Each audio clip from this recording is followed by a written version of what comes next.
You are Locked On Giants Postcast, part of Locked On Sports Bay Area, on the Locked On Podcast Network. Your team every day. Yo, what is up, everyone? Welcome back to the Locked On Giants Postcast. I'm your host, Eric Triple E Engel. You may know me as the former producer for the Murph and Mac Morning Show on KMBR 680. And tonight, the Giants go home happy on an Orange Friday with a 3-0 win over the Pirates after Kyle Harrison tosses a gem. Camilo Doval makes it interesting in the ninth, and Patty Barrels comes through with the 3-run walk-off blast over the right field wall. What a game, man.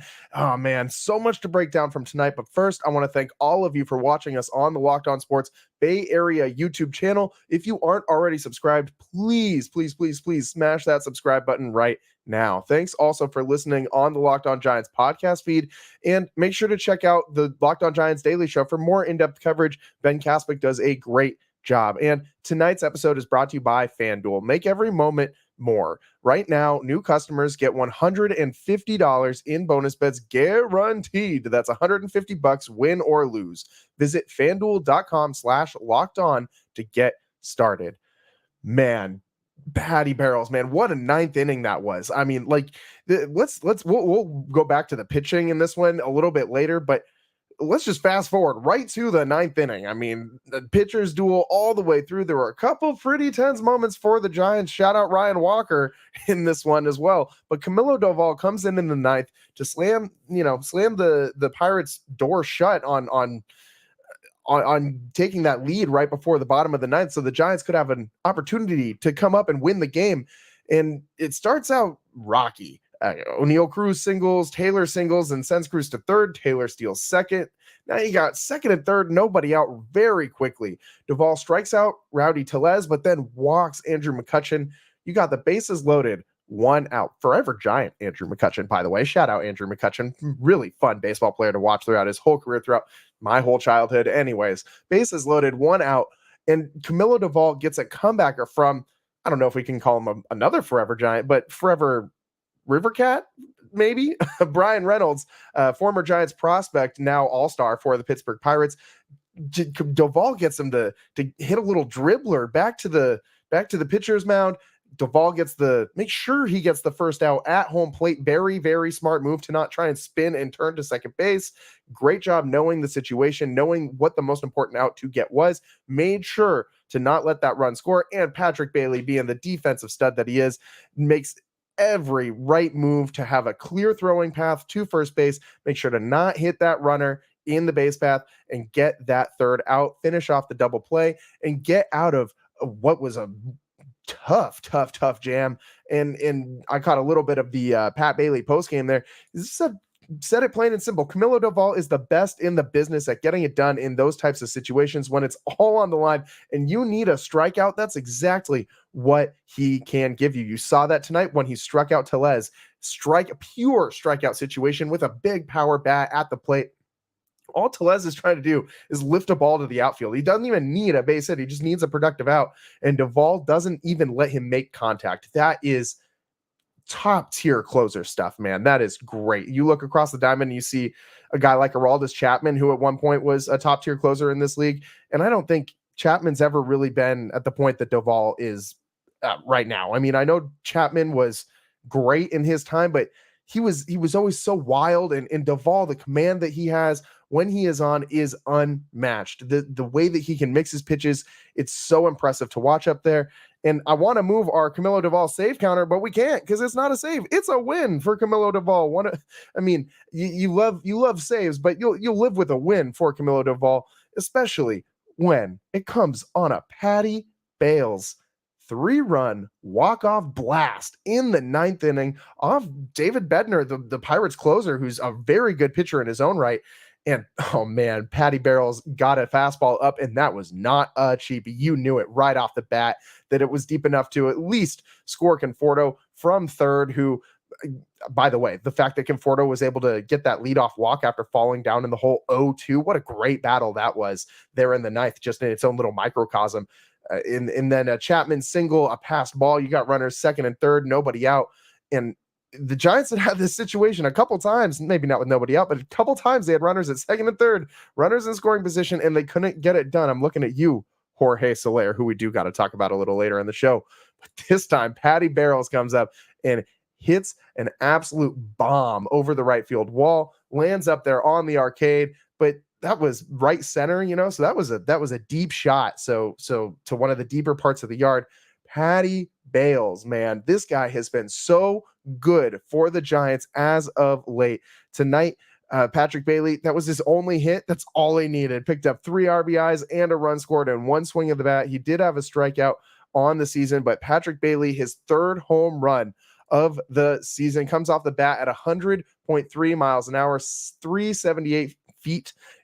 That one was awesome. That was one of my favorite moments of this Giants season so far. And the Giants are now 1 game under 500 with the win, 13-14.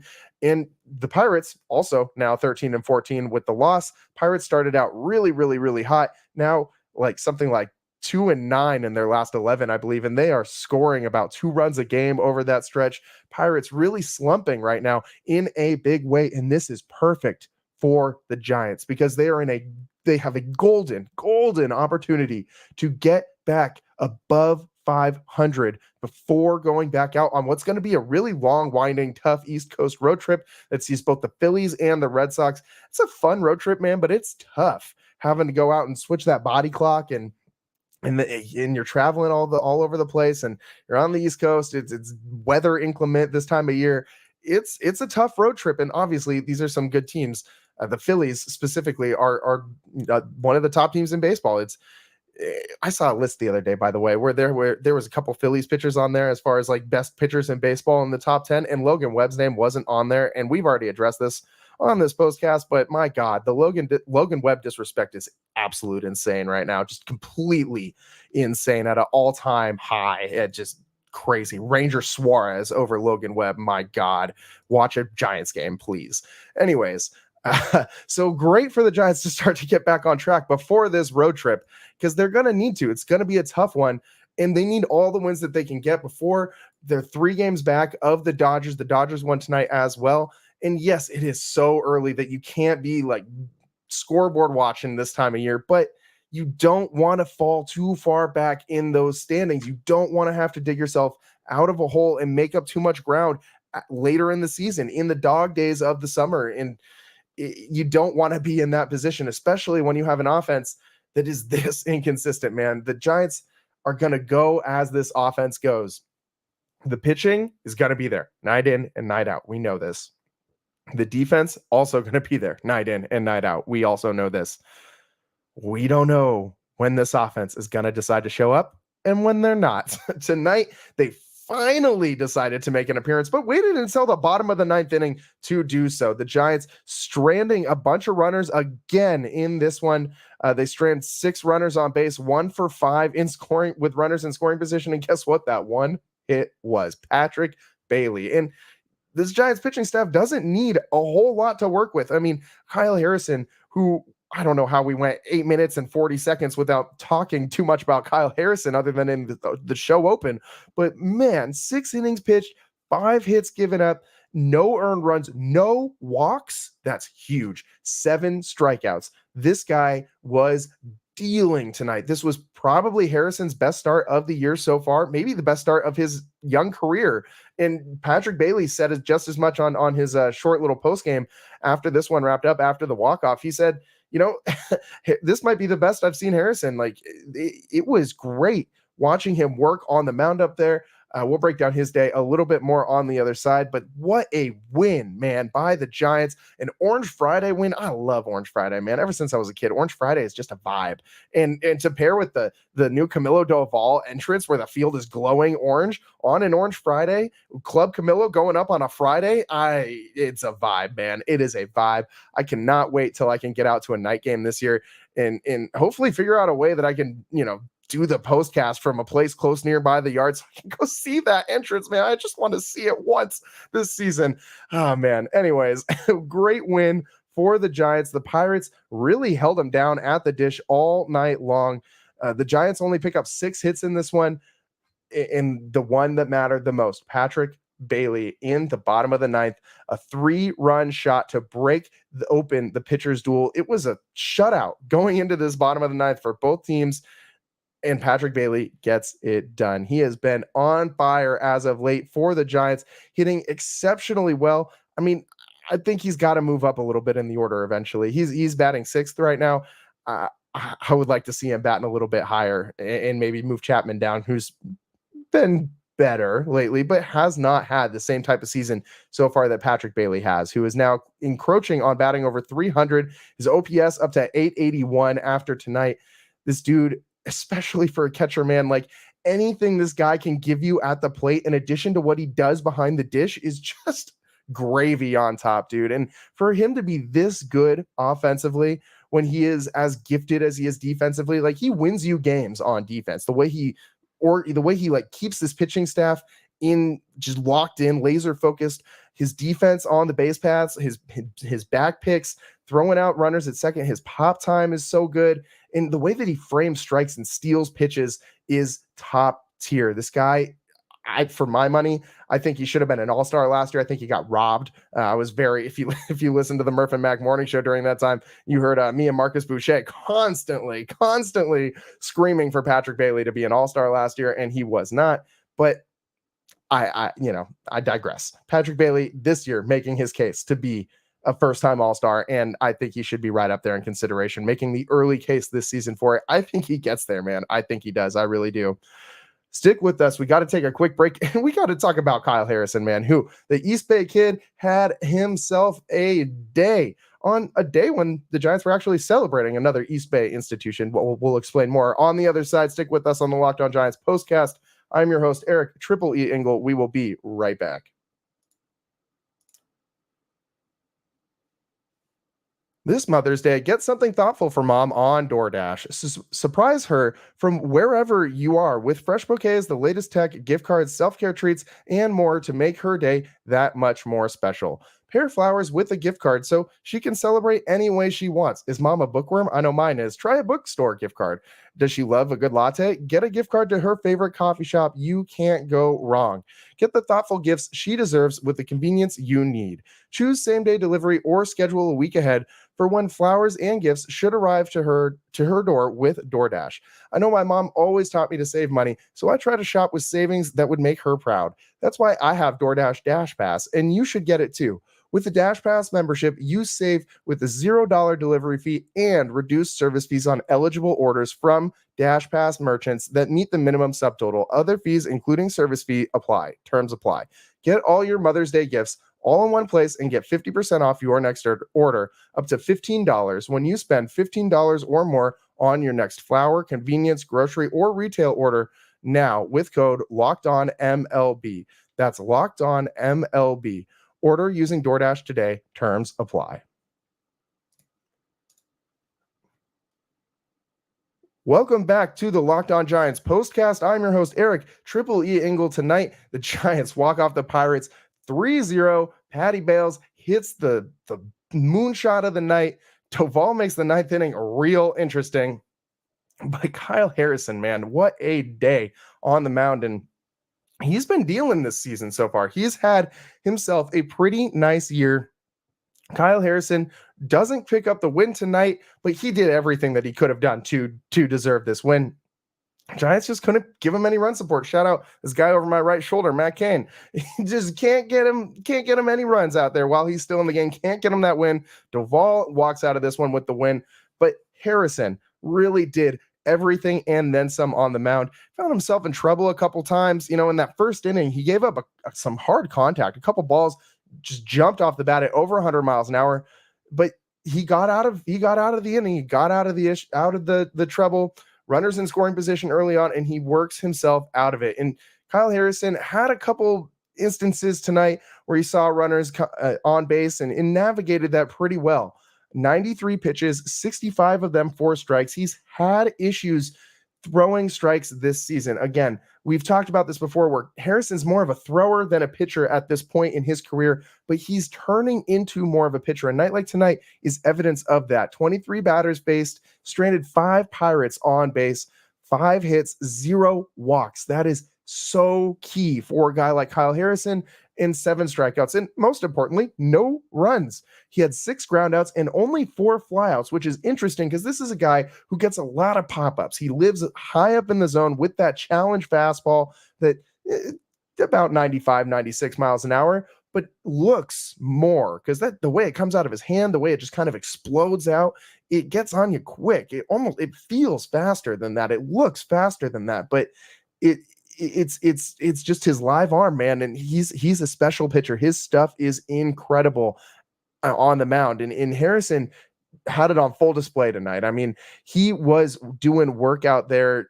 The Pirates couldn't hit him at all, and if he can figure out how to throw a few more strikes, with 2 strikes, I feel like he wastes a lot of pitches, man. He's not in 0-2 counts. He's not really throwing that third pitch close enough that you're going to get a guy to swing at it. A lot of times that third pitch is so far out of the strike zone that it's an easy take, and it's just a waste of a pitch. And it's something he could do better. Again, I'm nitpicking here in a shutout performance, a 6-inning shutout performance by Kyle Harrison. We're talking about things he could do better. But if he wants to go longer than 6 innings pitched, if he wants to make those 90 plus pitches last, he's got to figure out how to pitch to contact a little bit more and how to throw strikes in these 2-strike situations. He doesn't need to always finish off that at bat with the strikeout. I mean, if you have a guy in a 2-strike situation, look at Logan Webb. Harrison's never going to be the ground ball type of pitcher that a Logan Webb is, or even Keaton Winn. But if a guy is swinging at a paint fastball that's low and away, Harrison doesn't use his fastball low and away, but you get what I mean, that he's not going to make great contact on that pitch. It's not like you have to pitch for a strikeout in each and every one of these situations. Harrison will learn that as he becomes more of a pitcher and less of a thrower. And right now, he's more of a thrower than a pitcher, but he is an elite thrower, as evident by his performance tonight. His stuff is incredible. When he is on, man, he is unhittable. The Giants celebrating the kid from the East Bay tonight as he has another outstanding performance. And it wasn't the only East Bay celebration that was going on, as it was UC Berkeley night, Cal night, out at the yard. A lot of these college nights so far, we've had like Sac State night on a Logan Webb start. That made a lot of sense too. Now we get a Cal night on a Kyle Harrison start. That kind of makes some sense too. But the thing I've liked about this, and the reason I'm kind of bringing it up, is they've been putting the band out there in the bleachers, and man, it's kind of a vibe. Like it feels like in between innings, like if you're listening on the radio, you can hear that band playing. You don't really get it on the TV feed, but if you're listening on the radio feed, you can hear that band playing in between innings as they're tossing or coming back, as they're tossing a break or coming back in. And it's kind of fun, man. It's a vibe. Like I want to get out there and see what it's like at the yard when these bands are out there. But it has kind of like a Friday Night Lights, like high school football feel to it, but like not that like campy, you know what I mean? Like it's fun, man. I guess I can compare it more to like, when you got the band in the stands at like March Madness, and it just feels like a big moment just because the band is there. And that's kind of what this felt like too, a little bit to me. I really liked it. I enjoyed it. Larry Baer on the broadcast tonight, both on the radio side and the TV side, talking a lot about Cal night because he is a Cal grad. Also talking about all the construction that's been going on across from Oracle Park out at China Basin and China Basin Park, and all those new buildings open over there. It looks kind of fun. China Basin Park, which he was talking about a lot on the broadcast today, is the new little area that's been under construction for what seems like the last 3 seasons or since COVID, across from Oracle Park, across the little bridge if you're walking over towards Chase Center. And it's nice. It looks nice over there. I'm familiar with that area from the when the Grateful Dead played, or Dead and Company played at Oracle Park last year, and Shakedown Street was over there. So anyways, I'm kind of familiar with that area, and it seems like a nice little park, a nice place to go hang out before or after a game and just kind of chill, get some vibes out there. It looks nice, man. Anyways, the Giants, fun festive night out at the yard, and they cap it off with a 3-run walk-off blast, a Harrison gem on the hill. This game had maybe if you wanted some more offense, it didn't have everything you were looking for, but the drama, it was entertaining. It was close. I mean, there were parts of this game where both pitchers were just so locked in. Maybe you're not into that kind of thing, but I love pitchers duels, man. I saw some guy like respond to one of my tweets earlier because I said, I tweeted out about how this was a good old fashioned pitchers duel. And some guy was like, oh no, it's just a lack of talent. Really? You think Kyle Harrison is lacking talent? Interesting take, my guy. But Kyle Harrison tonight on display. And remember, this is the Giants' number 3 starter, man. And this is the kind of night that he is capable of having. This Giants pitching staff is so good, is so deep. They are going to carry this team all the way, I think, to the postseason, at least a wild card berth. We will see what happens. But tonight, the Giants 3-0 walk-off win over the Buccos, the Pittsburgh Pirates. We got to take a quick break. More to break down from this one on the other side. Stick with us. I'm your host, Eric Triple E Engel. We will be right back. It's playoff time in the NBA and NHL. Baseball's in full swing, and FanDuel is your place to bet on every game. Right now, new customers get $150 in bonus bets guaranteed. That's $150, win or lose. Bet on everything from slap shots to home runs to slam dunks to Logan Webb for the NL Cy Young, as I've been telling you for a while now. All on an app that is safe, secure, and easy to use. What are you waiting for? Visit FanDuel.com/lockedon to make your first bet an automatic win. FanDuel, America's #1 sportsbook. Welcome back to the Locked On Giants postcast. I'm your host, Eric Triple E Engel. Tonight, the Giants pull off a 3-0 shutout win over the Pirates, and in the process, get a walk-off blast from Patrick Bailey. Jay in the comments saying Patrick Bailey catches a shutout and hits a walk-off baby buster. Man, I don't want to put that comparison on Patrick Bailey because that has been kind of the go-to comp for him, obviously, being a very highly rated catcher in San Francisco. You're going to get compared to Buster Posey a lot, especially with the way that Buster had his numerous moments as a Giant. So, I mean, that the one in Cincinnati, man, like that home run in Cincinnati will forever live in my brain. Even down to his last at bat as a Giant, one of his last at bats where he hits that home run to right field that should have been a splash hit. The only right-handed hitter to hit what should have been a splash hit, but it hit that damn water tower, and he got robbed of holding that crown too for the Giants. But man, a lofty comp to make between Pat Bailey and Buster Posey. I'm not going to say that he's going to be that same guy. I think he's going to be Patrick Bailey. I don't think he's going to be Buster Posey, but this guy does a lot of things that kind of make you say it's Buster-esque. I mean, the way that he has a command over this pitching staff is so, it's not the same. He obviously goes about it a different way. These are two totally different guys as far as demeanor, the way they carry themselves, the way that they build their relationships in the clubhouse, but the way that he commands the pitching staff and guides them feels so similar from the fan perspective that the way Buster did it too. Like Patrick Bailey, having him on your team just boosts like if you were playing MLB The Show, I feel like Patrick Bailey should give each pitcher like +5 overall. You know what I mean? Like he is that good where he just boosts everybody on your pitching staff. He makes every single arm in that bullpen, every single starting pitcher, every single guy who steps on the hill for the Giants is better because Patrick Bailey is behind the plate. The rapport he has with these guys, the way he steals strikes, it is excellent. And also you see him having constant conversations with Gabe Moreno and any ump back there. Like he's constantly trying to work with these guys, not against these guys. But by the way, I'm still not very happy with Mr. Moreno and his call on Wilmer Flores' check swing a couple years ago. You guys remember that too. So anyways, I don't think that you should compare Patrick Bailey to Buster Posey in the sense of making them the same guy. Like these are two very different players, two different dudes, but it's hard not to make that comp, especially when it feels like they're doing a lot of similar things with the pitching staff. Again, they go about it in very different ways, but overall, I don't think you can put this pressure on them, but the net result is some of the same stuff. I mean, you look at the numbers compared to where Buster was at his career at this point, and also where Patrick Bailey is at this point with this many career starts, they're kind of similar. I mean, Buster did win Rookie of the Year. That is something that Patrick Bailey didn't do in last season. They're not the same guy, but this is a huge benefit for the Giants. You don't need to be Buster Posey to be a great player for the Giants. You don't even need to be Buster Posey to be a great catcher for the Giants. Patrick Bailey is going to be Patrick Bailey.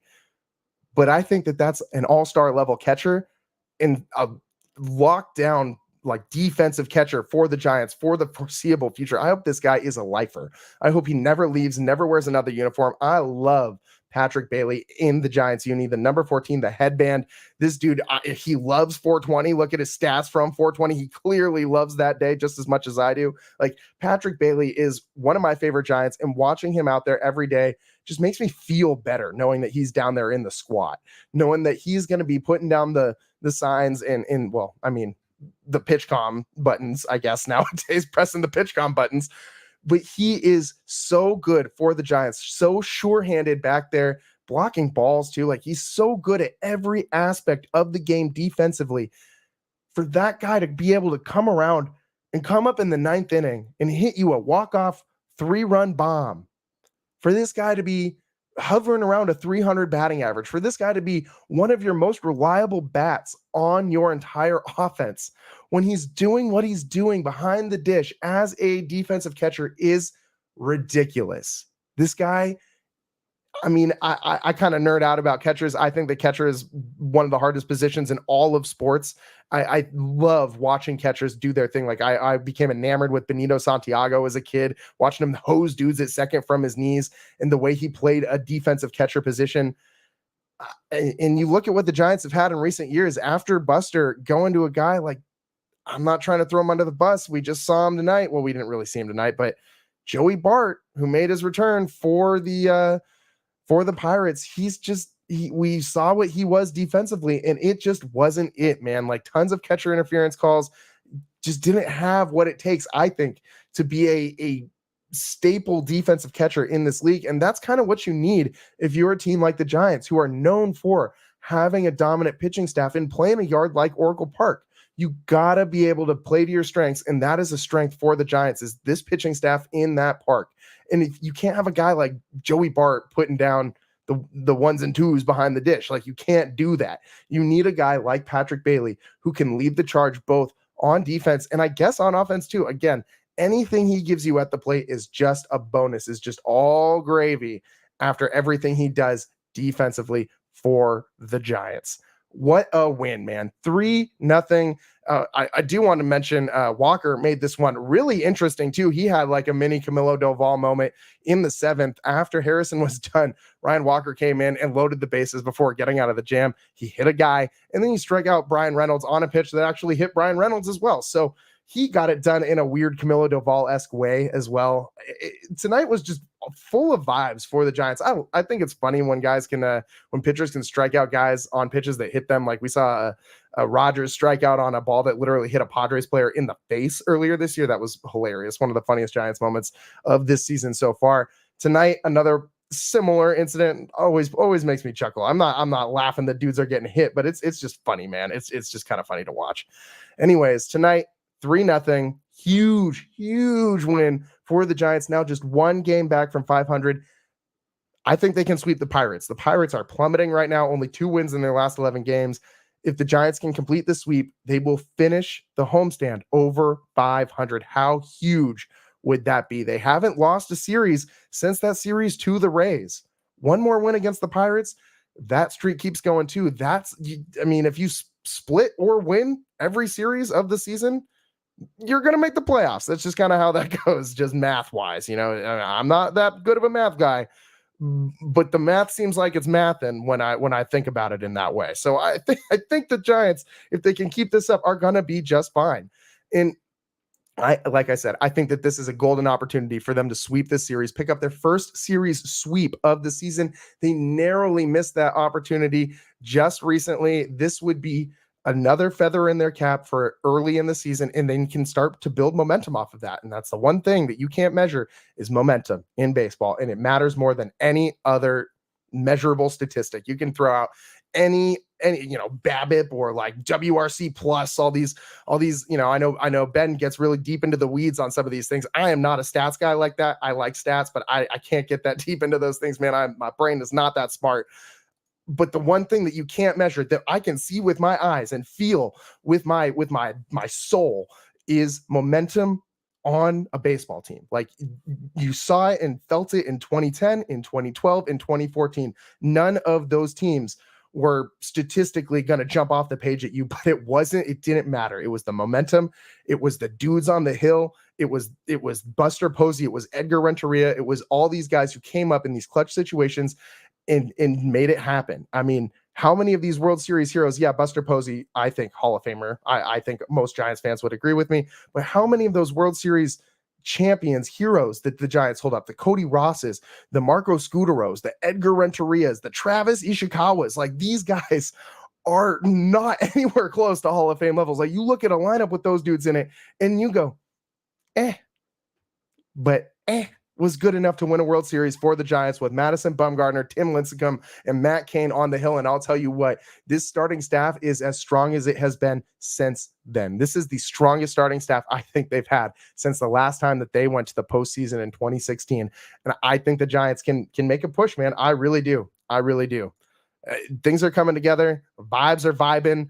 Particles are particling. And speaking of particles, man, I got an update for you guys. I promised Paulie Mack on before the end of the month, and we are getting it just barely by the skin of our teeth on April 30th, Tuesday, when the Giants go back out for their East Coast road trip. Who better to have on the show to talk about an East Coast Giants road trip than Paulie freaking Mack, man, former host of the Murph and Mack Morning Show on KMBR, one of my mentors and one of my, just a great friend. So I'm excited for Paulie to be on the show. Very excited to get down into the weeds of the Giants season and all of that, share it with you guys. Thanks for sticking with us on the Locked On Giants podcast. We are over time. We got to get out of here. Thank you so much for tuning in to this one on the Locked On Giants podcast feed, on the Locked On Sports Bay Area feed, however you're getting the show. We appreciate it. And we'll be coming to you live tomorrow after the Giants, hopefully another win against the Pirates. And if they win tomorrow, man, we're back to 500. Let's go. So close. We'll see if they can do it tomorrow. I am your host, Eric Triple E Engel. Thanks for staying with us on this one. What a game, man. I don't even want to stop. I want to just keep going for another 30 minutes, but we got to go. Patrick Bailey, such a fun night tonight for Patrick Bailey. The 3-run shot. Doval makes the 9th inning a little interesting, and Kyle Harrison dominant on the hill. That's all the time we got for you. Thanks for sticking with us. We'll see you next time. Peace.